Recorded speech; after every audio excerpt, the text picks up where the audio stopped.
నమస్కారం వార్తలకు స్వాగతం. ముందుగా ముఖ్యాంశాలు. విశాఖపట్నం ప్రజాగలం సభలో పాల్గొన్న టీడీపీ అధినేత నారా చంద్రబాబు నాయుడు. సీఎం జగన్ పై పలు విమర్శలు. ఫారెన్ మీటింగ్ లో పాల్గొన్న ఎంపీ బండి సంజయ్.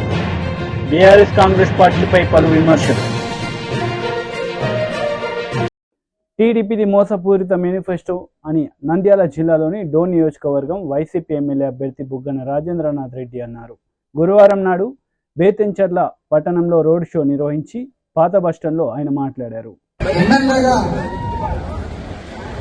పోటీ చేయాలని చెప్పి ప్రయత్నం చేసినప్పుడు వివిధ ప్రాంతాల నుంచి వచ్చిన ఎట్లయితే భారతదేశానికి బ్రిటిష్ వాళ్ళు వచ్చి ఇక్కడ పాలన చేసినారో వివిధ ప్రాంతాల నుంచి వచ్చిన వాళ్ళందరూ కూడా హేళన చేస్తున్నారు. ఈ బేతంచెర్లలో రాజకీయాలు చేస్తారా? అంచెలంచెలుగా అక్కడి నుంచి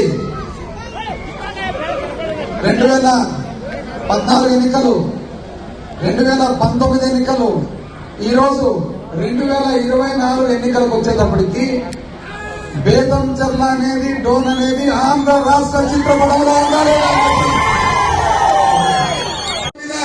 ఎన్నికలు ఆధారపడి ఉంటుందో ఆ ప్రణాళికలో, ఆ కూటమిలో పెద్ద పార్టీ అయిన బీజేపీ ప్రతినిధి ప్రధానమంత్రి గారి ఫోటో లేదు.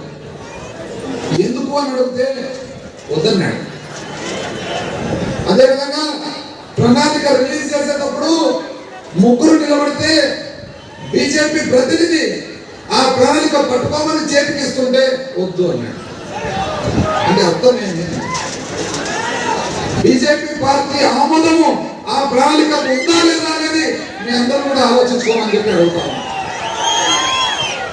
అంటే ఏ విధంగా ఉందంటే సామాన్య మానవునికి అర్థం కావాలంటే సులభంగా ఒక ఉమ్మడి కుటుంబం ఉండి, ఉమ్మడి కుటుంబంలో ముగ్గురు అన్నదమ్ములు ఉండి, ఆ ముగ్గురు అన్నదమ్ముల మధ్యలో వెళ్ళి ఒక ఆడపిల్లకి, ఇంట్లో ఆడపిల్లకు మాట్లాడేటప్పుడు కట్నాలు కానుకలు మాట్లాడే విషయం వచ్చినప్పుడు విశాఖపట్నం ప్రజాగలం సభలో టీడీపీ అధినేత నారా చంద్రబాబు నాయుడు పాల్గొన్నారు. ఈ సందర్భంగా ఆయన ప్రసంగించారు. ఉద్యోగాలు ఇవ్వడానికి ముఖ్యమంత్రి కావాలి, రోడ్లు వేయడానికి ముఖ్యమంత్రి కావాలి, వ్యవసాయ రంగాన్ని అభివృద్ధి చేయడానికి ముఖ్యమంత్రి కావాలి, కరెంటు కొరతలు లేకుండా కరెంట్ ఇవ్వడానికి ముఖ్యమంత్రి కావాలి, లా అండ్ ఆర్డర్ మెయింటైన్ చేయడానికి ముఖ్యమంత్రి కావాలి. అవునా కాదా అని అడుగుతున్నా మిమ్మల్ని. మాట్లాడితే నేను బటన్ నొక్కుతున్నా. ఏంటి నువ్వు నొక్కేది? నువ్వు బొక్కింది ఎంత? తమిళలో ఋషికొండ, బోడిగుండ అయిపోయిందా లేదా? అంటే ఒక మనిషి యొక్క విలాసవంతమైన జీవితానికి ప్యాలెస్ల కోసం అలవాటు పడిన వ్యక్తి హైదరాబాద్ లో లోటస్ ప్యాలెస్, బెంగళూరులో ప్యాలెస్, కడపలో ప్యాలెస్, విజయవాడలో ప్యాలెస్, తాడేపల్లి ప్యాలెస్, ఊరికొక 100 రూములు కట్టేసి కడాన విశాఖపట్నంలో రిషికొండ ఒక పవిత్రమైన కొండ. అవునా కాదా అని మిమ్మల్ని అడుగుతున్నా. అక్కడ 500 కోట్ల రూపాయలు ఖర్చు పెట్టి ప్యాలెస్ కట్టాడు. చూశారా ప్యాలెస్? ఎవరు రానిచ్చారా ఆ ప్రాంతానికి? నేను వస్తే నేను కూడా బాగూడదంట. వీళ్ళబ్బ సొమ్ము విశాఖ. పవన్ కళ్యాణ్ వస్తే ఆయన పోకూడదంట. నేను అడుగుతున్నా మిమ్మల్ని అందరినీ. అంటే ఎంత అహంకారమో మీరు ఒక్కసారి ఆలోచించండి. ఏం పేరు పెడతాడు? అది గెస్ట్ హౌస్ అంట, tourism guest house. Tourism guest house కి 500 కోట్ల రూపాయలు ఖర్చు పెట్టి ఒక రూమ్ ఇవ్వాలంటే 1 కోటి రూపాయలు అవుతుంది. ఇప్పుడు ఎవడైనా 1 కోటి రూపాయలు ఇచ్చి ఆ రూమ్ లో ఉంటారా తమ్ముళ్ళు అని మిమ్మల్ని అడుగుతున్నా. అంటే మీకేమి కోపం రావడంలా? రాలేదు, ఇంకా రోషం రాలేదు. కొంత భయం కూడా ఉంది. ఇంక భయపడక్కర్లా, అయిపోయింది, కాలం చెల్లిపోయింది. కానీ మీరు చేయాల్సిన పని ఒకటి ఉంది, పవిత్రమైన కర్తవ్యం ఒకటి ఉంది. మా చెల్లెమ్మ చెప్తా ఉంది ఎస్ సైకిల్ ని కమలం పూని గ్లాస్ ని కూడా గెలిపించాలి. 3 ఉన్నాయి ఇక్కడ. మామూలుగా గెలిపించడం కాదు, దిమ్మ తిరగాలి, గోబ గుయ్యమనాలి, తిరిగి జీవితంలో కోలుకొని దెబ్బ కొట్టాలి. లేకపోతే ఏంటి కొండలు కొట్టేస్తారు, ఆనకొండల మారిగా కొండలే కరిగిచ్చేస్తారు. మాట్లాడితే ఎదురుదాడి చేస్తారు, అబద్దాలు చెప్తానే ఉంటారు. ఈ రోజు కూడా మాట్లాడుతున్నాడు, ఏదో రంగులు కొట్టా అంట. రంగులు పిచ్చోడు స్కూల్కి. ఏం తమ్ముళ్ళు రంగులు కొడితే చదువు వచ్చేస్తుందా అని మిమ్మల్ని అడుగుతున్నా. టీచర్లు నియమించాడా అని మిమ్మల్ని అడుగుతున్నా. ఇంగ్లీష్ నేర్పిస్తాడంట. ఇంగ్లీష్ ఎవడికి తెలియనట్టు. మీరు ఒకసారి చూడండి, ఇసుక దొరుకుతా ఉందా మీకు? మొత్తం ఇసుక దోచేశాడు, భూగర్భ ఖనిజ సంపద దోచేశాడు. ఇక్కడ నేను అడుగుతున్నా, ఇక్కడ స్థానికంగా ఉండేవాళ్ళు ఎవరన్నా పెత్తనం ఉందా తమ్ముళ్ళు అని మిమ్మల్ని అడుగుతున్నా. ఎవరు? విజయసాయి రెడ్డి. అతని పెత్తనం ఏంటి ఇక్కడ? అతని ఇప్పుడు ట్రాన్స్ఫర్ అయ్యాడు. డిప్యూటీ సీఎం బట్టి విక్రమార్క రోడ్ షో నిర్వహించారు. ఈ సందర్భంగా పలు అంశాలపై ఆయన ప్రసంగించారు. పంపిస్తే మీ ఇచ్చినటువంటి శక్తితో బలంతో ఎవరిపాలెం మండల హెడ్ క్వార్టర్ లో ఆరోగ్యం కూడా త్వరలోని దారి పనులు కూడా మొదలు పెడతాం. అట్లాగే ఎరుపాలెం మండలానికి సంబంధించి ఇక్కడ చదువుకుంటున్నటువంటి విద్యార్థులు చాలా పెద్ద ఎత్తున ఉన్నటువంటి పరిస్థితిని గమనించి ఈ ప్రాంతంలోనే ఇక్కడే స్థానికంగా ఒక 20-25 ఎకరాల్లో ఒక ఇంటిగ్రేటెడ్ స్కూల్ కూడా కట్టించి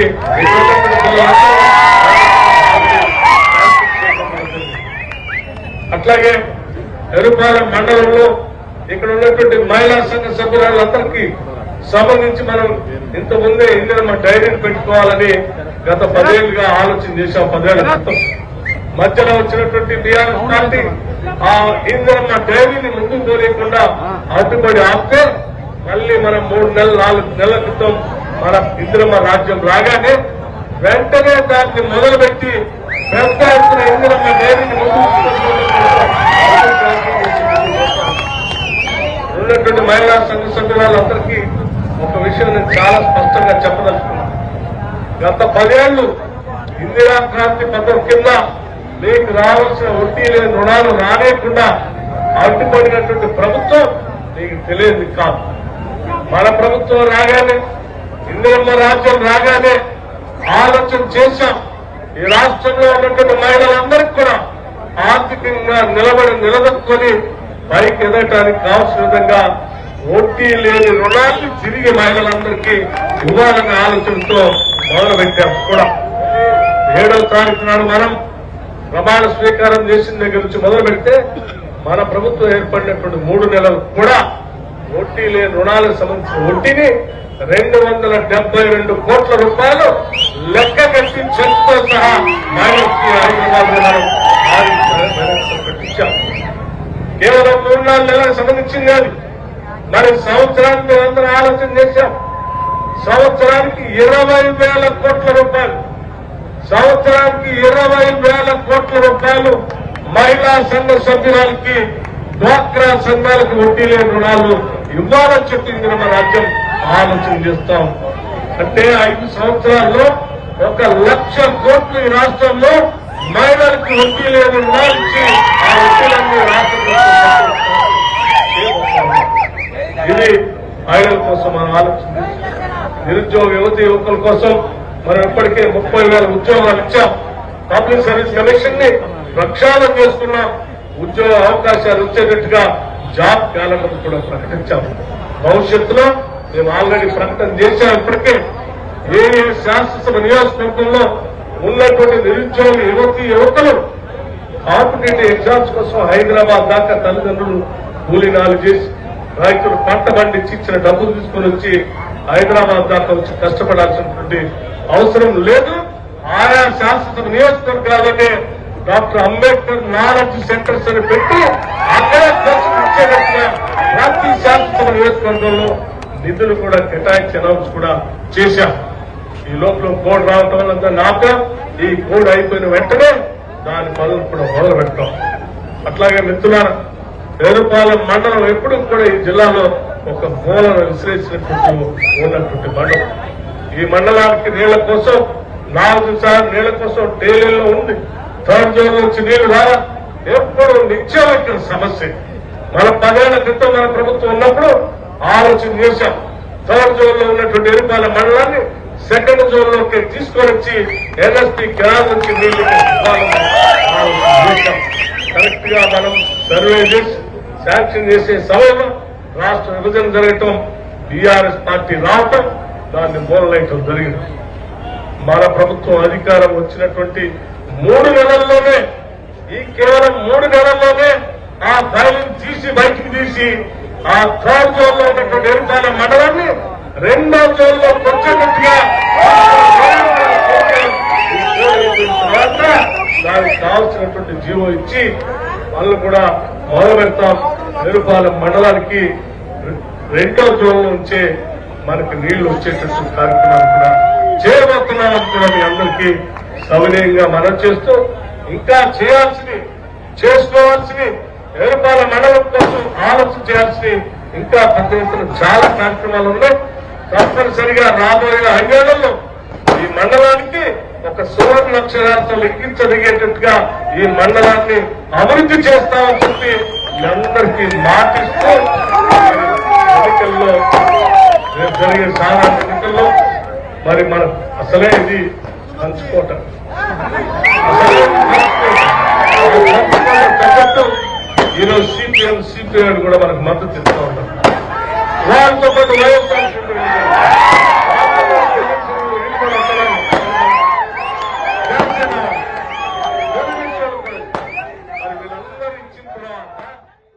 ఏపీ ప్రభుత్వ సలహాదారు సజ్జల రామకృష్ణారెడ్డి మీడియా సమావేశం నిర్వహించారు. ఈ సందర్భంగా ఆయన మాట్లాడారు.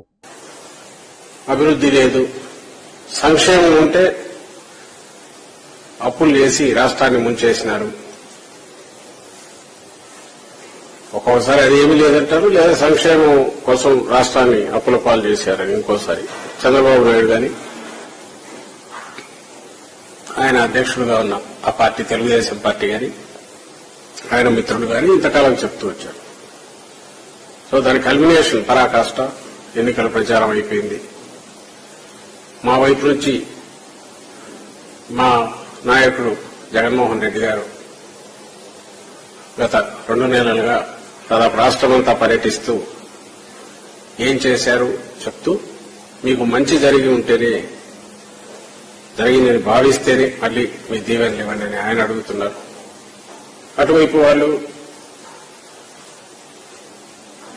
విడివిడిగా మొదలుపెట్టి ఇద్దరు ఒకటై మళ్ళీ ముగ్గురు ఒకటై ఒకే దీని మీద కేవలం శాపనార్థాలు పెట్టడమో తెచ్చడమో జగన్మోహన్ రెడ్డి గారిని, లేదా ఇక్కడంతా విధ్వంసం జరిగింది, అరాచకం జరిగిందని, అభివృద్ధి ఊసేలేదంటూ ప్రజలు ఇంప్రెస్ చేయాలని, తద్వారా మళ్లీ అధికారంలోకి రావాలని ప్రయత్నం చేస్తాం. అటు వాళ్ళు ఉన్నారు, ఇటు మేము ఉన్నాం. ఫైనల్ జడ్జెస్ జడ్జిమెంట్ ఇవ్వాల్సిన ప్రజలు ఈ 4 రోజుల్లో ఇవ్వబోతారు. ఈ నేపథ్యంలో ఈ 5 ఏళ్లలో ఏం చేశామని ఒక్కసారి చూసుకుంటే, వైఎస్ఆర్సీపీ పాలనకు సంబంధించి వాళ్ళు పాయింట్అవుట్ చేయడమే అటుంచి చాలా మంది అమాయకంగా కానీ ఆలోచనా పరులు కూడా, లేదా ఈ ప్రచారం నమ్మడం ద్వారా కానీ దుష్ప్రచారం ఏదైతే జరుగుతుంది, రాష్ట్రంలో అభివృద్ధి అనేది లేనే లేదు, ఎలాంటి అభివృద్ధి లేకుండా కేవలం సంక్షేమం మీదే జగన్మోహన్ రెడ్డి గారు దృష్టి పెట్టినందువల్ల రాష్ట్రం నడక కుంటుబడింది అని కూడా భావించే వాళ్ళు కూడా ఉన్నారు. అలాంటి వాళ్ళందరికీ చెప్తూనే ఉన్నా, ఎన్నిసార్లు చెప్పినా, ఎక్స్ప్లెయిన్ చేసినా, చూపించినా, ఈవెన్ బయట నుంచి వచ్చిన మీడియా వాళ్ళు కానీ వాళ్ళు కూడా అదే దృష్టితో అడుగుతుంటారు. మా పార్టీ వాళ్ళు కానీ మేము కానీ చెప్తూనే ఉన్నాం, ఇప్పుడు జరుగుతున్నది డెవలప్మెంట్ కాకుండా ఎట్లా పోతుందని. దాని మీద అయినా సరే ఆ వర్షన్ సరిగా ఇది లేకపోవడము, లేక అప్పటికే ఒక ఒపీనియన్ వచ్చినందువలన దాని గురించి పూర్తిగా అవగాహన లేమి కనపడుతుంది రాష్ట్రంలో కొన్ని సెక్షన్స్ లో. డెవలప్మెంట్ అంటే ఏదో 2 బిల్డింగ్లో ఒక 2 బిల్డింగ్లో కాదు, ఎంటైర్ రాష్ట్రం ఒక బూస్టర్ డోస్ ఇచ్చినట్టుగా ఏ రకంగా అభివృద్ధి పదాన పోతోంది అన్నప్పుడు అభివృద్ధి నిర్వచనం ఏది, ఇవి అకాడమిక్ డిస్కషన్లు కూడా జరుగుతుంటాయి. కానీ నేను వాటి జోలికి పోదలుచుకోలేదు. మన జీవితాల్లో మార్పు వచ్చిందా లేదా, ఆ మార్పు మన కాళ్ల మీద మనం నిలబడేట్టు చేస్తుందా లేదా, ఇది కాక ఇంకా రియల్ డెవలప్మెంట్ వీళ్ళు అనుకుంటున్న డెవలప్మెంట్ కూడా జరుగుతుందా. కార్నర్ మీటింగ్ లో ఎంపీ బండి సంజయ్ పాల్గొన్నారు. ఈ సందర్భంగా పలు అంశాలపై ఆయన మాట్లాడారు. సమర్థించే వాళ్ళు ఎవరైనా కూడా, రాముని గుడి కావాలనుకున్న వారు ఎవరైనా కూడా ఇలా ఏ పార్టీకి ఓటేయాలో ఒక్కసారి ఆలోచించండి. మీకు భారతీయ జనతా పార్టీ కావాలన్నా, లేకుంటే రాముని వ్యతిరేకించే కాంగ్రెస్ బీఆర్ఎస్ కావాలన్నా ఒక్కసారి మీరు ఆలోచించాల్సిందిగా మీ అందరికీ విజ్ఞప్తి చేస్తున్నా. ఇలా దయచేసి 13వ తారీఖు ఎన్నికలు. ఎప్పుడు ఎన్నికలు? ఎప్పుడన్నా ఈ నెల 13 వచ్చే నెల 13 కాదన్నా. మీరు పోయి ఓటు వేస్తారాయరా? ఆ రోజు ఎండ కొడుతుంది, ఓటు వేస్తారాయరా? ఆ రోజు వర్షం పడుతుంది, ఓటు వేస్తారాయరా? పక్కా వేస్తారు కదా. పొద్దున్నే పోయి ఓటు వేయాలక్క. ఓటు వేయకుండా తప్పు చేసాడు, ఓటు వేయకుండా తప్పు చేసాడు. అవునా కాదా? పొద్దున్న పోయి పెళ్లి పోతారు అప్పుడప్పుడు మంచిగా తయారై పోయి మన సీరియల్ నెంబర్ ఎంత పైకి లేపు బట్టి ఎంత బ్యాలెట్ లో ఈవీఎం లో నెంబర్ 1 గెలిచేది మనమే కదా. పక్క డౌట్ ఏం లేదు కదా. కాంగ్రెస్ వాళ్ళకే డౌట్ లేదా, బీఆర్ఎస్ వాళ్ళకే డౌట్ లేదా, మనకెందుకుంటుంది కదా డౌట్. అవునా కదా? పువ్వు గుర్తు ఏ గుర్తు అన్నది? ఏ గుర్తు? నరేంద్ర మోడీ గారు ప్రధానమంత్రి కావాలన్నా వద్దా? ఒక్కసారి కళ్ళు మూసుకొని ఆలోచించారన్నా. నరేంద్ర మోడీ గారు ప్రధానమంత్రి కాకుంటే బతుకుతాం మనం? బతుకుతావా?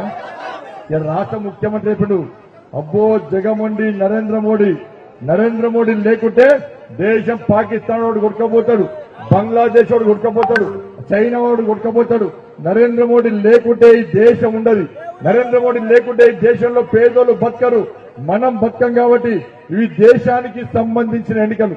మన ప్రధానమంత్రి అభ్యర్థి ఎవరు? మరి ఎవరు ఓటేస్తున్నాం మనం?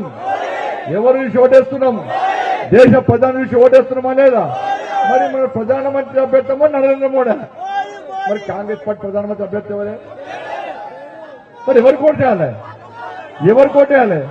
ఇప్పుడు నేనేమంటున్నానంటే, అరే మా నరేంద్ర మోడీ దేశాన్ని రక్షిస్తాడు, దేశాన్ని అభివృద్ధి చేస్తాడు, ఈ దేశంలో పేదల గురించి ఆలోచిస్తాడు, అందుకే మా నరేంద్ర మోడీకి ఓటేయాలని మేమంటున్నాం. మరి కాంగ్రెస్ వాళ్ళ దానిలో దేశాన్ని కాపాడే నాయకులు లేరు, దేశాన్ని అభివృద్ధి చేసే నాయకులు లేరు, దేశంలో పేదల గురించి ఆలోచించే నాయకుడే లేడు. మరి ఆ పార్టీకి ఎట్లా ఓట్లేస్తామో ఒక్కసారి ఆలోచించండి. అరే దేశ ప్రధాని నిర్ణయించే ఎన్నికల్లో ప్రధానమంత్రి అభ్యర్థి మీకు లేకుంటే ఎవరు ఒకరు చూసి ఓటేయమంటారో కాంగ్రెస్ పార్టీ నాయకులు చెప్పాలి. కాబట్టి దయచేసి ఆలోచించండి. ఇలా 3 అభ్యర్థులను పోటీ చేస్తున్నాం.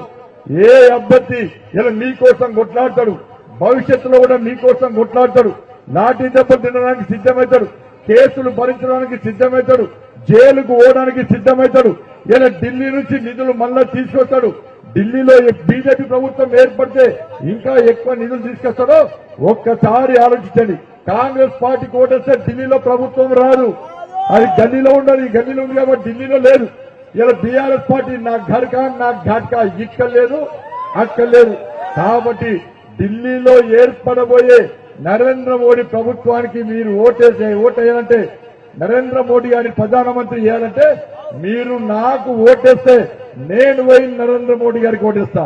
కాంగ్రెస్ పార్టీకి ఓటేస్తే అది పోయి మూసి నెల పడ్డట్టే. ఇక బీఆర్ఎస్ పార్టీకి ఎట్లా ఓటేయరు. కాబట్టి దయచేసి ఆలోచించండి. అలా మీ అమూల్యమైన ఓటును ఇలా బండి సంజయ్ నరేంద్ర మోడీ గారి కమలం పువ్వు గుర్తు సీరియల్ నెంబర్ 1 మీద ఓటేసి మీరందరూ గెలిపించాల్సిందిగా. ఇక్కడ ఉన్న ఓట్లే సరిపోవన్నా, ఇక్కడ ఉన్న ఓట్లే సరిపోవు.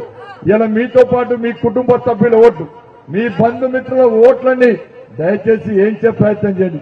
ఉస్నాబాద్ లో బీజేపీ దమ్మెంద చూపట్టాల కార్యకర్తలు ఇలా ఉస్నాబాద్ ప్రజలు 6 గ్యారెంటీలు అమలు చేయకుంటే బిడ్డ నీకు ఏ విధంగా గుణపాఠం కాంగ్రెస్ పార్టీలకు చెప్పాలో గుణపాఠం చెప్పడానికి మీ 6 గ్యారెంటీల్లో మోసం చేసిన వ్యక్తుల గుణపాఠం చెప్పాలంటే 13వ తారీఖు జరిగే ఎన్నికల్లో పువ్వు గుర్తు మీద మండలి మాజీ చైర్మన్ ఎంపీ షరీఫ్ మీడియా సమావేశం నిర్వహించారు. ఈ సందర్భంగా పలు అంశాలపై ఆయన మాట్లాడారు.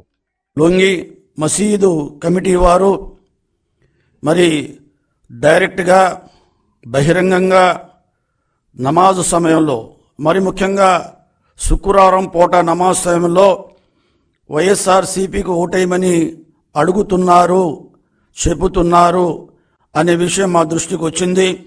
దీన్ని మేము తీవ్రంగా అభ్యంతకరాన్ని వ్యక్తం చేస్తున్నాం. రాజకీయ విషయాలు మరి ఈనాడు మసీదులో మాట్లాడకూడదు.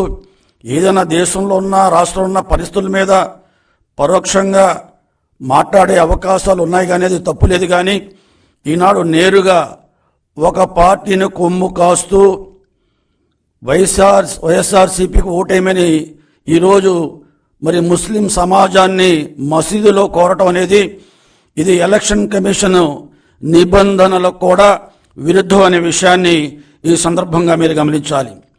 ఒకరిపై ఉన్న కోపాన్ని మరొకరిపై చూపటం సరికాదు. ఈనాడు తెలుగుదేశం పార్టీ ఒక లౌకిక పార్టీ, మత సామరస్యాన్ని కాపాడిన పార్టీ, ముస్లింల సంక్షేమానికి కట్టుబడి ఉన్న పార్టీ అని ఈ సందర్భంగా మనం చేస్తున్నా. ముఖ్యంగా ఈనాడు తెలుగుదేశం పార్టీకి ఓటేస్తే బీజేపీకి ఓటేసినట్లుగా ప్రచారం చేస్తున్నారు. 4% రిజర్వేషన్ రద్దవుతుందని అసత్య ప్రచారాలు చేస్తున్నారు. ఒకసారి ముస్లిం సోదరులు గమనించాలి, ఈ 4% రిజర్వేషన్ అనేది రాష్ట్రానికి సంబంధించిన అంశం. అది కాకుండా ఈనాడు సుప్రీం కోర్టు పరిధిలో ఉన్న ఈ మ్యాటరు, ఈ సబ్జెక్టు ఎవరు కూడా దీనిలో కలగజేసుకోలేరు. సుప్రీం కోర్టు తీర్పు వచ్చేంత వరకు దీని మీద ఎవరు కూడా చర్యలు తీసుకునే అవకాశం ఉండదు, రద్దు చేసే సమస్య ఉండదు. అందుకనే చంద్రబాబు నాయుడు గారు సుప్రీం కోర్టులో కూడా వాదనలు బలంగా వినిపించాలనే ఉద్దేశంతో ఆనాడు 2 మరి రాజ్యాంగ నిపుణులైన లాయర్లను పెట్టి ఒకవేళ వాదనలు వస్తే విచారణకు వస్తే వాదనలు వినిపించడానికి 2 లాయర్లను పెట్టి 5 కోట్ల రూపాయలు కేటాయించిన విషయాన్ని కూడా ఈ సందర్భంగా మీరు గమనించాలి. నరేంద్ర మోడీ గారు ఎన్డీఏ అధికారంలో ఉన్నప్పుడే 2014 నుండి 2019 వరకు 4% రిజర్వేషన్ని ఆనాడు తెలుగుదేశం పార్టీ 100% అమలు చేసి చూపెట్టిందనే విషయాన్ని కూడా ఈ సందర్భంగా గమనించాలి. ఈనాడు చంద్రబాబు నాయుడు గారు ప్రతి సభలో, ఎన్నికల ప్రచార సభలో చెబుతున్నారు 4% రిజర్వేషన్ యథాతథంగా ఉంటుంది, దాన్ని రద్దు చేసే సమస్య లేదు, దాన్ని అవసరమైతే చట్టబద్ధత కల్పించడానికి సుప్రీంకోర్టులో కూడా తీర్పు సానుకూలంగా రావడానికి నేను ప్రయత్నం చేస్తానని ఈనాడు బహిరంగ చెబుతున్నా. ఇంకా ఈ 4% రిజర్వేషన్ రద్దు చేస్తారనే అపోహలో ఈనాడు ఉన్న విషయాన్ని ఈరోజు ముస్లిం సమాజం ఆ విషయాన్ని మరిచిపోవాలి. తెలుగుదేశం పార్టీ రద్దు చేయబోదనే విషయాన్ని ఈ సందర్భంగా మీకు మనవి చేస్తున్నా. ఈనాడు 5 సంవత్సరాలుగా బీజేపీతో ఎన్డీఏతో అంటకాకిన జగన్మోహన్ రెడ్డి గారు తన కేసుల్లో ఎక్కడ అరెస్టు చేస్తారో అనే భయంతో ఈ రాష్ట్ర అవసరాలని పూర్తిగా ఎన్డీఏకి తాకట్టు పెట్టి ఈరోజు జగన్మోహన్ రెడ్డి గారు మరి ఎన్డీఏకి తొత్తుగా మారిన విషయం అందరికీ తెలిసిందనే విషయాన్ని ఈ సందర్భంగా మనం చేస్తున్నా. కశ్మీర్కు సంబంధించిన 370 ఆర్టికల్ రద్దు విషయంలో కానీ, త్రిపుల్ తలాఖ్ మరి చట్టాన్ని చేసే విషయంలో కానీ, సిఏఏ చట్టం చేసేటప్పుడు మరి ఈ జగన్మోహన్ రెడ్డి గారికి సంబంధించిన 22 మంది పార్లమెంట్ సభ్యులు లోక్సభలో, 8 మంది రాజ్యసభ సభ్యులు బలపరిచిన విషయాన్ని ముస్లిం సమాజం మర్చిపోద్దని ఈ సందర్భంగా మనవి చేస్తున్నాను. ఈనాడు ఎన్ఆర్సీ చట్టం కాలేదు, అయినా కూడా భయపెట్టేస్తున్నారు. ఈరోజు తెలుగుదేశం పార్టీని మీరు గనక ఎన్నుకుంటే రేపు ఎన్ఆర్సీ అమలు చేస్తారంటున్నారు. ఎన్ఆర్సీ చట్టం అసలు పార్లమెంట్లో మరి అమలే కాలే, పార్లమెంట్లో ప్రవేశపెట్టలేదు, అది చట్టం కాలేదు. ఒకవేళ రేపు చట్టం అయినా సరే ఈ ఎన్ఆర్సీ మూలంగా ముస్లిం సమాజానికి పౌరసత్వం విషయంలో ముస్లింలకు ఎక్కడా ధోకా లేకుండా, వాళ్ళకి ఇబ్బంది లేకుండా చూసుకునే బాధ్యత ఈనాడు చంద్రబాబు నాయుడు గారు వహిస్తారనే విషయాన్ని కూడా ఈ సందర్భంగా మీరు గమనించాల్సిందిగా మనం చేస్తున్నాం. ఈనాడు మరి బీజేపీని బూచీగా చూపెడుతున్నారు, కేవలం ఎన్నికల్లో పొత్తు పెట్టుకునే దాన్ని బూచీగా చూపెడుతున్నారు. 5 సంవత్సరాలుగా బీజేపీతో అంటగా. వార్తలు ముగించే ముందు ముఖ్యాంశాలు మరోసారి. విశాఖపట్నం ప్రజాగలం సభలో పాల్గొన్న టీడీపీ అధినేత నారా చంద్రబాబు నాయుడు. సీఎం జగన్ పై పలు విమర్శలు. కార్నర్ మీటింగ్ లో పాల్గొన్న ఎంపీ బండి సంజయ్. బీఆర్ఎస్ కాంగ్రెస్ పార్టీలపై పలు విమర్శలు. ఈ వార్తలు ఇంతటితో సమాప్తం. తిరిగి ప్రసారమయ్యే వార్తలు మళ్ళీ కలుద్దాం. అంతవరకు సెలవు. నమస్తే.